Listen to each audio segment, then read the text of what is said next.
Price B to God. கர்த்தருடைய நாமம் மாத்திரம் மகிமைப்படுவதாக. எங்களை அதிகமாய் நேசிக்கிற எங்கள் அன்பின் பரம தகப்பனே, இந்த கிருபையான கர்த்தாவே, காலை விளைக்காய் உமக்கு நாங்கள் நன்றி செலுத்துகிறோம். இந்த காலை விளையிலும் உம்மை துதித்து பாடி ஆராதித்து இந்த நாளிலே நாங்கள் தியானிக்கும்படியாக கர்த்தர் எங்களுக்கு கொடுக்கிற வார்த்தைக்கு நேராக கடந்து செல்லவும், கர்த்தாவே நீர் செய்த நன்மைகளை கர்த்தாவே இன்றைய வசனத்துக்கு சாட்சியாக சொல்லி உடைய நாமத்தை மகிமைப்படுத்த கர்த்தர் உதவி செய்வீராக. இயேசுவின் நாமத்தில் ஜெபிக்கிறோம் எங்கள் ஜீவனுள்ள நல்ல பிதாவே. ஆமேன், ஆமேன், ஆமேன். கர்த்தரையே துதிப்பேன், காலம் எல்லாம் துதிப்பேன். கர்த்தரையே துதிப்பேன், காலம் எல்லாம் துதிப்பேன். வல்லவர் நல்லவர் கிருபை உள்ளவர் என்றே பாடுவேன். வல்லவர் நல்லவர் கிருபை உள்ளவர் என்றே பாடுவேன். கர்த்தரையே துதிப்பேன், காலம் எல்லாம் துதிப்பேன். கர்த்தரையே துதிப்பேன், காலம் எல்லாம் துதிப்பேன். எனக்கு உதவும் கர்த்தர் எனது நடுவில் இருக்கிறார். எனக்கு உதவும் கர்த்தர் எனது நடுவில் இருக்கிறார். எதிரியான அழகை நான் வீழ்த்தி வென்றிடுவேன். எதிரியான அழகையை நான் எடுத்து வென்றிடுவேன். கர்த்தரையே துதிப்பேன், காலம் எல்லாம் துதிப்பேன். கர்த்தரையே துதிப்பேன், காலம் எல்லாம் துதிப்பேன். கல்லவர் வல்லவர் கிருபை உள்ளவர் என்றே பாடுவேன். வல்லவர் நல்லவர் கிருபை உள்ளவர் என்றே பாடுவேன்.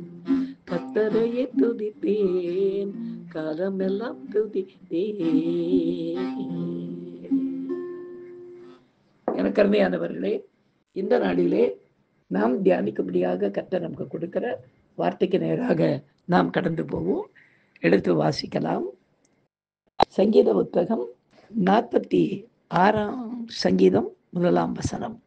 தேவன் நமக்கு அடைக்கலமும் பலனும் ஆபத்து காலத்தில் அனுகூலமான துணையுமானவர் என்று பாடப்பட்டிருக்கிறது. பிரியமானவர்களே, கர்த்தரால் ரட்சிக்கப்பட்ட பிள்ளைகளாகி நாம் சில வேளைகளில் உதவியற்று நிற்கும் போது கர்த்தரே அடைக்கலமாக இருப்பது மட்டுமன்றி, எந்த ஆபத்து நமக்கு நேரிட்டாலும் நாம் பயப்படாதபடி பலன் தந்து அந்த ஆபத்து வேளைகளில் அனுகூலமான துணையுமாக இருப்பார்.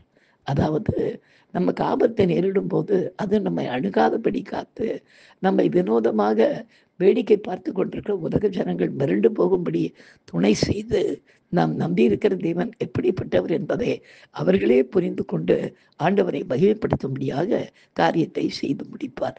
இது எல்லாருடைய கண்களுக்கும் ஆச்சரியமாயிருக்கும். நான் இந்தியன் வங்கியிலே வேலை செய்து கொண்டிருக்கும் போது நடந்த ஒரு வேடிக்கையான சம்பவத்தை இன்றைக்கு நாம் சாட்சியாக கேட்போமா? கர்த்ததாமே இந்த சாட்சியின் மூலமாய் மகிமைப்படுவாராக. எனக்கு அருமையானவர்களே, இந்தியன் பேங்க்லே நான் தொடர்ந்து சாட்சி கொடுக்கும்போது சொல்லி கொண்டிருக்கிறேன்.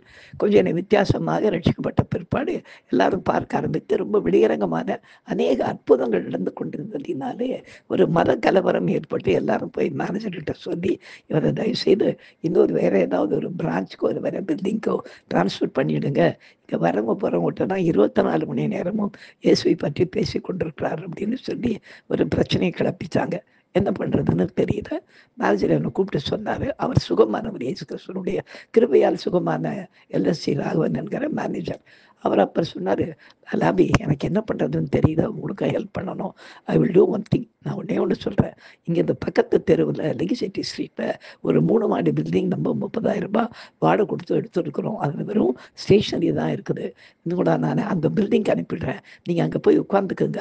ஆனால் யாரும் இருக்க மாட்டாங்க, ரொம்ப பழைய பில்டிங்கு. 3 பில்டிங்கில் ஒரு ஆள் கூட இருக்க மாட்டாங்க.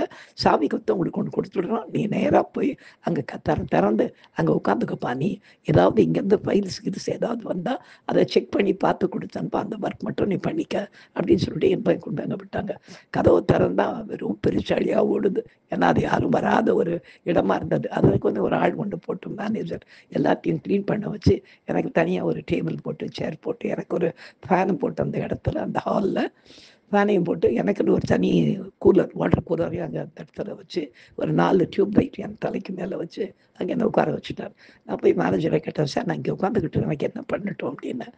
இதை உனக்கு நான் அதை அரேஞ்ச் பண்ணுறேன், என்ன வேலை வருதோ உன்ட்டு அதை மட்டும் செஞ்சு கொடுப்பா, மற்ற நேரத்தில் நீ உன்னுடைய ஏதோ ரிலீஜியஸ் ஒர்க்கை பார்க்க ஆரம்பி, நான் என்ன பண்ண முடியும், அவ்வளோதான் நான் சொல்ல முடியும், உன்னை அங்கே தூக்கணும்னு சொல்கிறாங்க எல்லாரும், அதனால் நான் உன்னை வந்து அனுப்ப வேண்டி இருக்குதுன்னு. சரிங்க சார் சொல்லிட்டு நான் உட்காந்துட்டு என்னுடைய எப்போதாவது கொடுத்தாங்கன்னா ஒர்க் பண்ணுவேன், மற்ற நேரத்தை உட்காந்து பைபிள் வாசி ஜெபம் பண்ணுவேன். இல்லை என்னை தேடி அங்கே வர்றவங்களுக்கு என்னோடய அட்ரஸை கொடுத்துட்டு அங்கே வந்த உடனே அவங்களுக்கு அந்த ஜெபம் பண்ணி அனுப்பி கொண்டு இருந்தேன். திடீர்னு என்ன நடந்ததுன்னா இந்த நியூஸு பழைய பிரான்ச்சுக்கு போயிடுச்சு, அவங்க ஒரு சர்ச்சை நடத்திக்கிட்டு இருக்கலாம் அப்படின்னு சொல்லிட்டு உடனே என்ன பண்ணாங்க, இங்கே இருக்கிற அதாவது செக்ஷன்ஸ்லேயே சில டம்மி செக்ஷன்ஸ் இருக்கும், ரொம்ப ஒர்க் இருக்காது, அந்த மாதிரி ஒரு செக்ஷனை கொண்டு வந்து அங்கே நான் இருந்த இடத்த போட்டுட்டாங்க.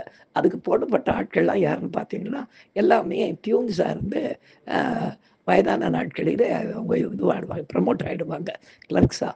அந்த மாதிரி ஒரு 4 பேரை கொண்டாந்து அங்கே போட்டுட்டாங்க. அவருக்கு ஒரு ராமசாமின்னு ஒரு ஒரு வெகுளியான ஒரு பிராமின் ஆஃபீஸரை அங்கே போட்டுட்டாங்க. அவங்க 4 பேருமே உட்காந்து என்ன பண்ணியிருப்பாங்கன்னா என்னை பார்த்து சிரிச்சுக்கிட்டு இருப்பாங்க.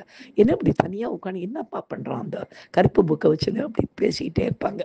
இப்படியே நாட்கள் கடந்து போய் கொண்டே இருந்தது. ஒரு நாள் நான் எனக்கு சாமி கொத்து என்கிட்ட ஒன்று இருக்கும், அங்கே அந்த ராமசாமி சார்கிட்ட ஒன்று இருக்கும், ஆஃபீஸர்கிட்ட 2 பேரும் யாரும் ஒருத்தர் வந்து நாங்கள் திறந்துருவோம். மற்றவங்கலாம் லேட்டாக 10:30 10:45 வருவாங்க, அவங்கெல்லாம் வயசானவங்க அப்படி இருந்தது.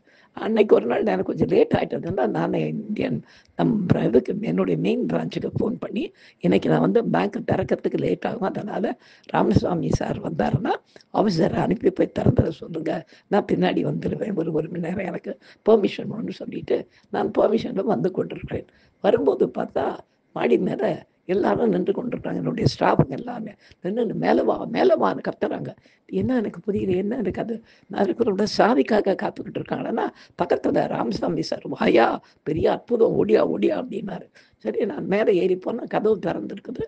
நான் உட்கார்ந்துருக்கிற சீட்டுக்கு மேலே இருந்த அந்த 4 டியூப் லைட்டும் வெடித்து சின்ன சின்ன சின்ன தூளாக அப்படியே நான் உட்காந்துருந்த சேர் ஃபுல்லாக மூடிட்டு இருக்குது, ஃபேனு அருந்து தொங்கிக்கிட்டு இருக்குது. என்ன பண்ணுறதுன்னு உங்களுக்கு தெரியல.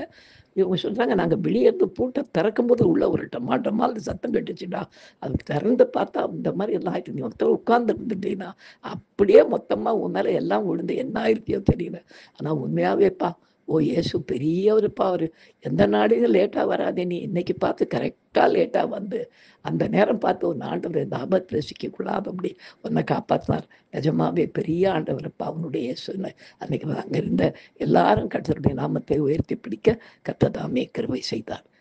எனக்கு அருமையானவர்களே, நிறைய நேரங்களில் நம்ம இன்னசென்ட்டாக இருப்போம், ஒன்றும் தெரியாத வெளியீடாக இருப்போம், நம்மளை சுற்றி இருக்கிறவங்க எல்லாம் கர்த்தருடைய நாமத்தை நிமித்தம் நம்மை பகைக்கிறவர்கள் உண்டு. அப்படிப்பட்ட சத்தர்கள் எல்லாம் வெட்கப்பட்டு போவார்கள் என்றும் வேதம் சொல்கிறது.